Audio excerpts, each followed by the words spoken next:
How does one go about creating a tarot spread? Let's dive in.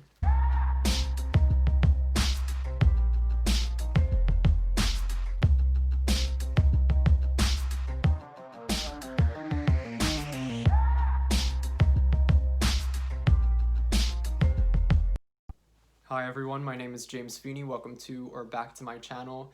Today we are going to be discussing how to make a tarot spread and the steps that you might take. Tarot spreads are something that I really enjoy making. I find them to be a great form of expression, a way for me to have really unique readings that get to the heart of what it is that I want to know.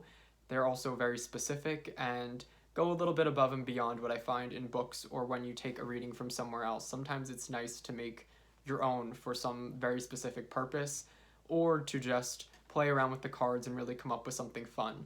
So I really enjoy tarot spreads. You may know or may have seen videos where I do walkthroughs of spreads that I've created on this channel. I have a playlist for that, so you can go to here. I'll try to put a link to either the playlist or the videos above, below, one of those things. You guys know what I mean. But I really enjoy creating tarot spreads and sharing them, and I have a big PDF of them. I've just been having a great time in doing so for myself and clients, and most of the readings that I do are readings of my own making. I find that when you add that personal touch, there's just something to it. It gives it a little bit of an oomph, greater power. So we're going to go through the steps that I take in designing a tarot spread. Hopefully this can be helpful if you find designing tarot spreads to be difficult, if it's not really your forte, or if you're looking to kind of take on the tips of somebody else. It could be helpful. So we'll start with the first and biggest reason, which is to have a reason. So you're going to want to have a reason for making the tarot spread. So examples that I have would be how to achieve a goal, wanting to feel centered when in the midst of chaos, and really looking into that, wanting to see where you can find security in life. You want there to be a purpose, a reason for the reading. So what is it you're hoping to achieve? A tarot spread is something that I usually make out of a want, a desire, or a need, whether that be the inquiry of a client or something that I'm feeling and need a spread to investigate or to exemplify or to use to better look at a situation or to forecast. So first, define the reason. I recommend writing out what it is that the reason is and trying to make it as succinct as possible, so that way you're as clear with yourself about your intentions and what you're looking for as possible. I think when it's this analogous idea that's very vague in your head, that's one thing. When you put it on a piece of paper and tell yourself, I'm going to fit it inside of a sentence or a sentence or two, then you've gotten somewhere a little bit more concrete, and you will be better able to construct the reading around a reason like that, or a desire. Wow, my throat. So the next thing that I have on the list would be to understand what it is that you want out of the reading. So this goes hand in hand with the reason. Yes, the reason is the core, I would say, impetus for creating the reading, and that's very important, I think, when designing a spread. But going a little bit further than that, almost like a subcategory, would be understanding what you want out of it. So say you want to evaluate how to feel more centered, or maybe why you're feeling so chaotic. You want to really look into those feelings.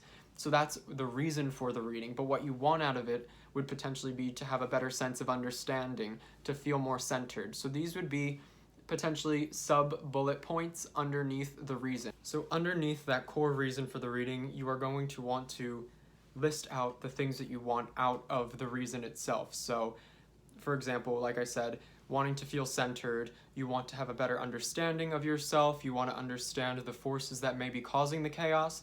So there's the core reason and then what we want out of it. So when you walk away from the reading, these are the things you're hoping to know or be able to work on. So make bullet points underneath. That's how I would go about doing this. So you want to know what it is you want out of the reading, of course. So next, the third step is breaking it down. Now, this is very similar and a very natural step to do after listing out what it is that you want out of the reading. This would be questions that you have. So maybe you understand what it is that the reason is and what you're hoping for to get out of it, what you want out of the reading, but really getting into the nitty-gritty and breaking that into very succinct, clear, almost what would be potential positions within the spread. So questions that you're asking in relationship to the topic and what you want out of the reading. Things like, how do I become more centered? where is my center? What is chaos to me? What does chaos look like for me? So if we're looking at a reading that is about centering amidst feelings of chaos, these are questions, these are very concise breakdowns of what it means and how we're trying to, I would say, really transmute that main purpose into little parts that are very digestible. And the best way we can do that is by starting with something that's very grand but clear and concise with that big reason. We have our subpoints of what it is that we're hoping to get out of that reason, what we're hoping to walk away with, and breaking it down further into very, very specific questions, very specific aspects in relation to the things that you're hoping to get out of the reading. So that's important to do. And I, again, recommend writing all of this out, starting maybe with a grand title that is the reason. We have our subpoints with what we're hoping to get out of it, and then the breakdown, which is these little shoot-offs that are questions and statements and ponderings. So it's like a brainstorm on a piece of paper to an extent. Next, I have experimenting. So we have, or experimentation. So we have, say, that sheet of paper with all those things going on. It's going to look maybe like a branch or tree branches or roots coming out of a center thing. Now we want to experiment with the cards. So we're going to take those breakdown points and we're going to take that reason and keep it in mind. We're going to just start laying cards out on the table. Now, I recommend not facing them upward, just have the backs facing you, because we don't want to focus on what the actual cards are. We don't want to start getting into that habit or mindset of actually performing a reading. We really just want to have a physical card in that position and to imagine placing a question upon it, or placing a statement or something that we want to use it for. So maybe you lay down 5 cards and you make a shape and you decide that one is going to answer questions related to chaos, and then on the other side you're going to have one that's going to mean what is centered or how to center yourself, and it's an action card. And we're going to have one that is in the middle of those two, and it's really an investigative card in regards to yourself. And take those breakdown points and try to attach them to the cards and lay out the cards, play around with the positions.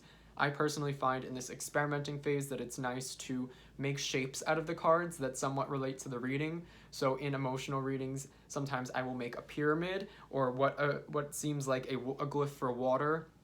If the reading is really getting to the center, like a chaotic reading, you might want to even make a spiral out of the cards and start from the outside and work your way in.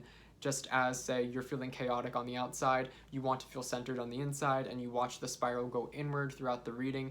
There's something subliminal, there's something extra to creating a shape in the reading out of the cards. So I recommend understanding and going back to that reason and maybe using that as a way to think about maybe creating a shape out of the cards. And that also helps, I think, in assigning meanings to the cards, or the cards in the spread position, and to assigning those breakdown points to the cards. So taking ones, for example, in a spiral, if we were to make a spiral in a chaos spread hoping to come out more centered, we're going to start with more chaotic, question, investigative things on the outer points, and as we work our way in, it's more of an understanding of self, actions that tend toward a centering, and hopefully what it means to be centered, or where it is that we will be when we're centered as a person.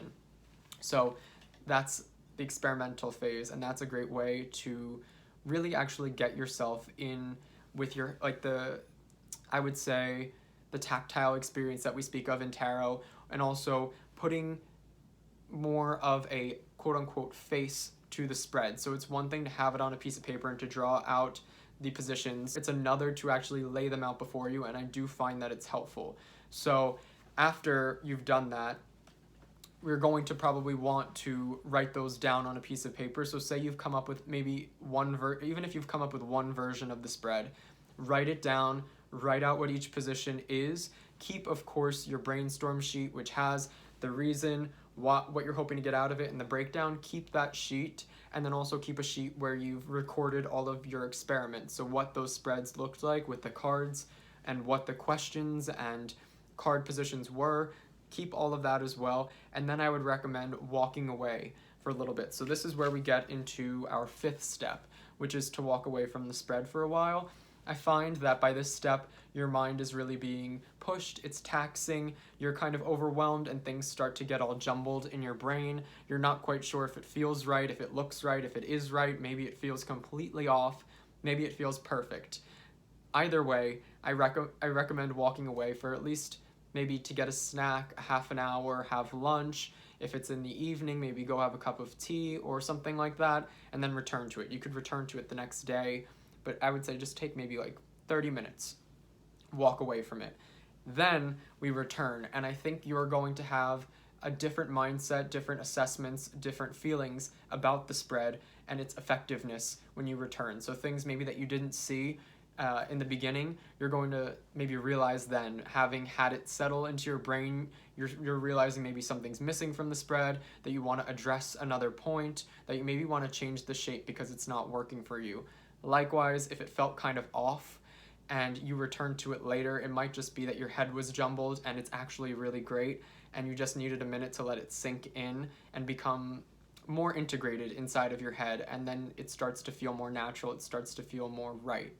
So I definitely recommend walking away, coming back after a little bit, and then readdressing or reassessing all the work that you've done, making those tweaks, or potentially hopefully feeling even better about the work that you've done. Next is the testing stage. So this is where you're going to actually want to perform the reading.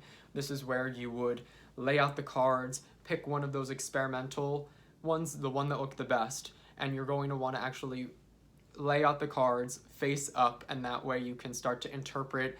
Of course, I recommend journaling or writing these things down, especially because it's a brand new spread.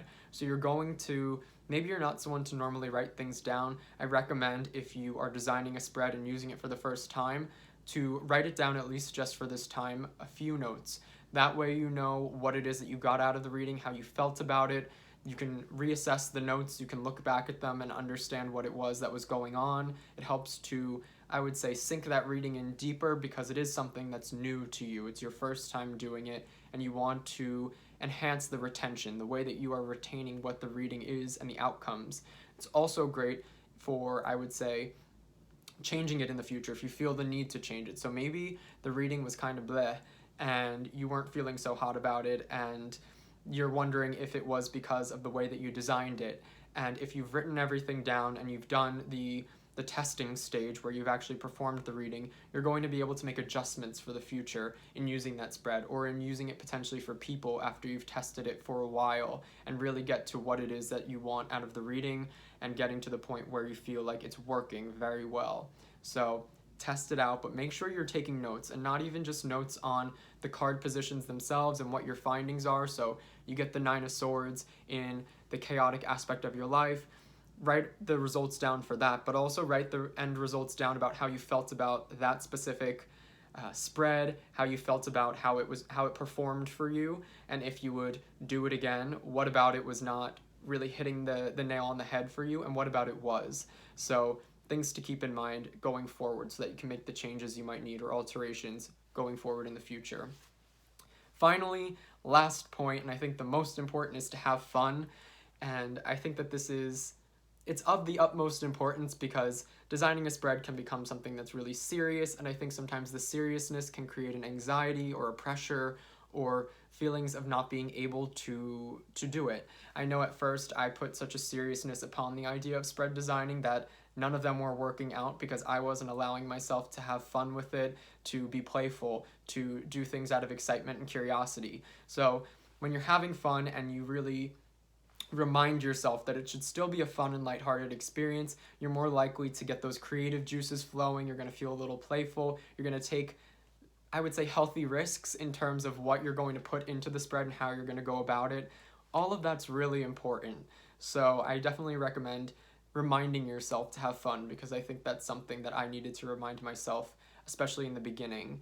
And also, another, I would say, this is the bonus tip, is to write everything down. I know I've been saying this, and maybe you're not somebody to write things down, and that's completely fine. But I do recommend, even if you don't usually write things down, if you are designing a spread, that you do go about writing these things down. And I think that's just for your own memory. It's for the efficacy of the spread, ultimately, and hopefully getting the most out of it. So that's the bonus tip here. I would be really curious to know if you have any tips or steps that you go through in creating a spread, if you're somebody who even uses spreads. Maybe you are more of a lay the cards down, see what happens, and interpret it that way. If you're somebody who likes to use spreads that you find, what kind of spreads do you like? What do you look for in a spread? And I would just be curious to know. So let me know if this was helpful in any regard. Like and subscribe if it was helpful or fun for you. I hope you are all well, and until next time, bye.